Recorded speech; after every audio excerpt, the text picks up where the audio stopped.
Hello everyone, welcome to my channel. Please subscribe and hit the bell icon. Sally and Adam argue, and Phyllis plots to get rid of spoiler.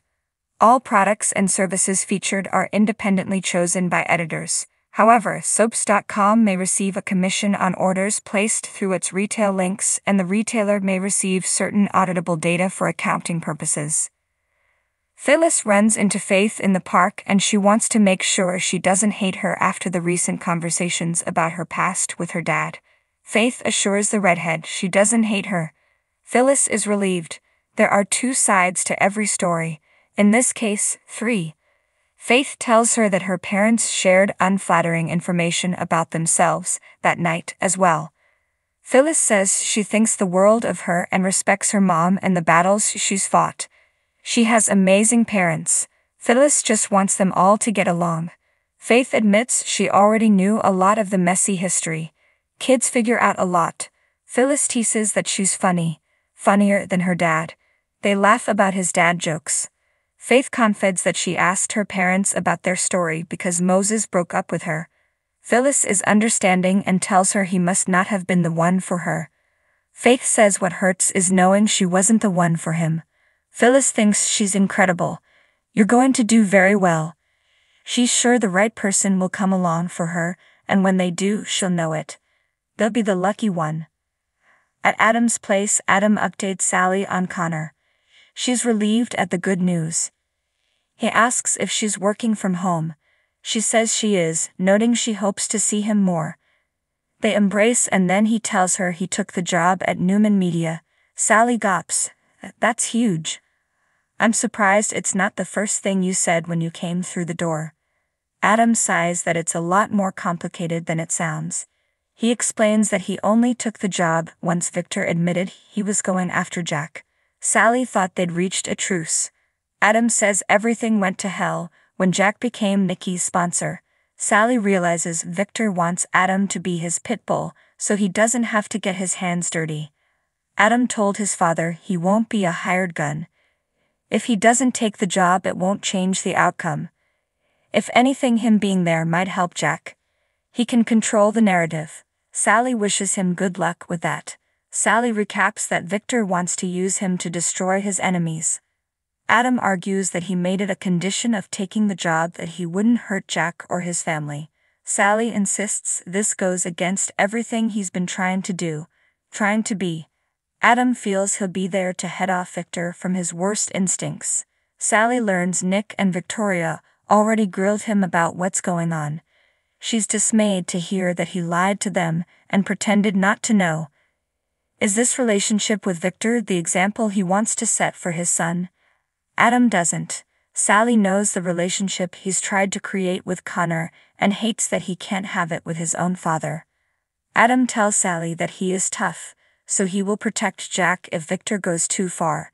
Sally says this is about being careful. She's concerned because she loves him. She doesn't want him to get hurt or be the fall guy again. Adam says she's not the first person to warn him against it. He knows what he's doing. Sally learns he mentioned it to Chelsea and says that's another thing she's concerned about. He has so much going on with Connor.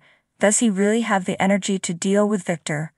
What if he convinces him to follow him down a dark road? Adam decides she may not know him as well as she thinks she does. He has to go to the office and leaves.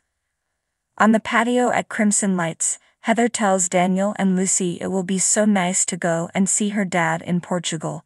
She rambles on about getting their passports out and talks to Lucy about showing her dad her favorite restaurant. Lucy says that would be great, but she doesn't want to go. She pleads that she's finally starting to fit in. She could stay with her dad, who doesn't want to go to Portugal either. Heather's face drops. Lucy sheepishly says that Daniel just didn't know how to tell her. Daniel admits he had some promising interviews set up. They'll go if she really wants them to. Heather sighs that she'll go by herself. She walks off to call Paul. Lucy worries, I really messed up, didn't I? Daniel raises his eyebrows. She apologizes and Daniel says he shouldn't have told her mother earlier. Talk turns to Heather and Daniel's job hunts. He tells his daughter he has some irons in the fire and they'll be fine. He doesn't want her worrying about it. Lucy thinks they should go with her mom to make her feel better. What do you think? At Society, Kyle adds himself to the manifest for the flight to Paris with Audra.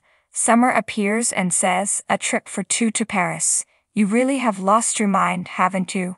Kyle doesn't have to clear his travel plans with her, or anything else for that matter. He warns her not to try and take advantage of him being gone and says he's heard from her lawyers. She's delusional if she thinks she'll get primary custody of Harrison. There's not a chance in hell. Summer says, "Let's let the courts decide that." Kyle fumes that she'll blow up everybody's life, including Harrison's. He rants about her hostility toward him. She tells him to stop. They need to be civil. Kyle points out she started this by questioning his business trip. Summer snarks, "A business trip with Audra Charles." Kyle threatens to take Harrison to Paris with him. Claire would have to come too. They'd be one big happy group. What do you think of that, Summer? Summer accuses Kyle of trying to hurt her by leaving the country and threatening to play happy families with Harrison and Claire. Kyle calls out her paranoia about Claire, and why shouldn't I be able to travel with my son? Summer reminds him that she is Harrison's mommy, the one he cries out for when he's sick. Why are you being so cruel? Kyle snaps that she initiated the legal action. He accuses her of trying to convince their son he'd be better off living with her than his own father. Summer fires back that she just wanted the kid to have his own room. She can't live in the athletic club forever. Kyle guesses she wants to make it permanent. Summer says she is Harrison's mother whether he respects it or not. If he can't, maybe he'll listen to the judge. Phyllis appears as Kyle fumes. "You are the one who is turning this into a war. You say this is about Harrison. Bull. This is about you and your ego, so don't talk to me about cruelty, okay?" He flees and Phyllis tells Summer, "Babe, this has to stop." They sit and Summer warns Phyllis about lecturing her. Phyllis tells her she can't do what she was doing in a public place when lawyers are involved. She has to stay above the fray. Summer rants that Kyle's turned into someone cruel and obnoxious. Phyllis sees it and is on her side, but they have to find some common ground. She insists it's possible and uses her and Nick as an example. Summer says the difference is that Kyle keeps reminding her she's not Harrison's biological mom. "It kills me." Chelsea finds Adam stewing on a bench in the park. He invites her to sit down. She asks if he's bracing for his first day back at Newman Media. He says something like that. She tells him she spoke to Sharon about Connor and it was encouraging. Adam is glad because they can't keep leaning on each other. Not anymore. He complains about becoming a person who confides in people. He spoke to her and Sally about the Newman Media job. He just needs to get on with it and stop sitting around talking about it.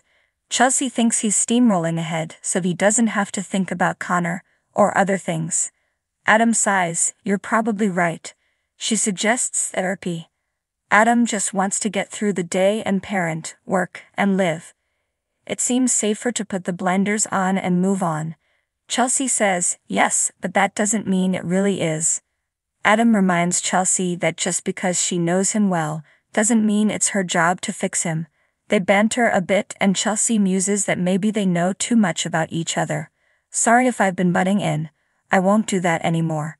Adam says that knowing someone's secrets and knowing they know yours may be the only time you can stop acting and just be who you really are. Sally catches up with Audra in the club and guesses the glow she has isn't about meeting her for breakfast. Audra grins that she's found a nice work/life balance. She asks about Sally, who has an anti-glow on her face. Sally doesn't want to spoil the mood, but admits she had an argument with Adam over a business thing that she thinks will be a disaster. Adam is going back to run Newman Media. Audra agrees that it's questionable.